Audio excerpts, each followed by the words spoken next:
First, I don't know how two people can watch the same interview that was posted online and come up with two such drastically and diametrically opposed vantage points of what was actually said in that interview. The things that Mrs. Cerrucci tonight, it's a continuation of false claims made on Facebook about what this educator said, about what this teacher said during these interviews. She never once promoted adding critical race theory to any K-12 curriculum. In fact, she said on multiple occasions, it's not a part of any K-12 curriculum, and it never has been. It's a college-level discourse, and that's it.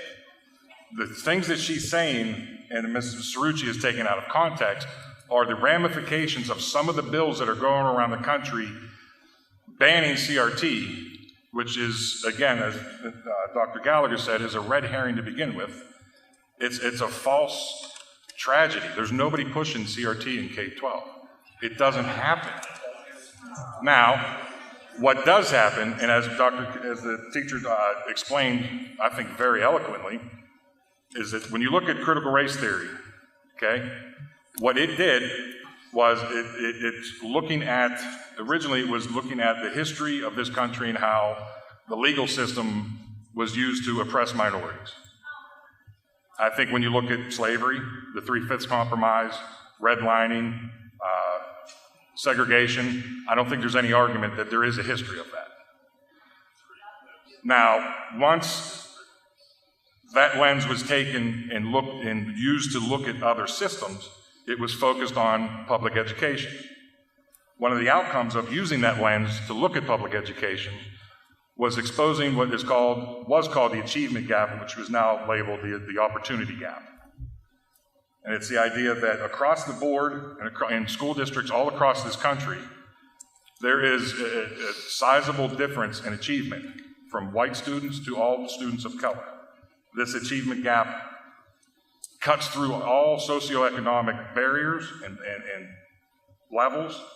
It's an absolute fact. It's something that we've all discussed, and it's part of why we actually have been working towards equity for some time now, with the use of a part-time equity director, and upon his departure, Dr. Chakey stepping in to fill in that spot.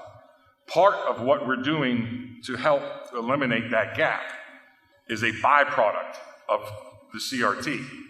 It's not teaching critical race theory. Critical race theory exposed the achievement gap.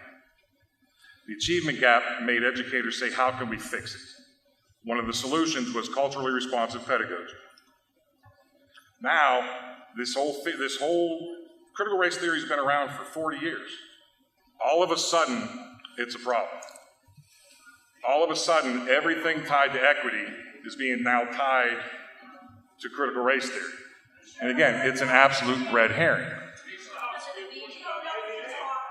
Now, what she's talking about in that interview is some of these, the bans and anything associated with critical race theory would possibly eliminate culturally responsive pedagogy.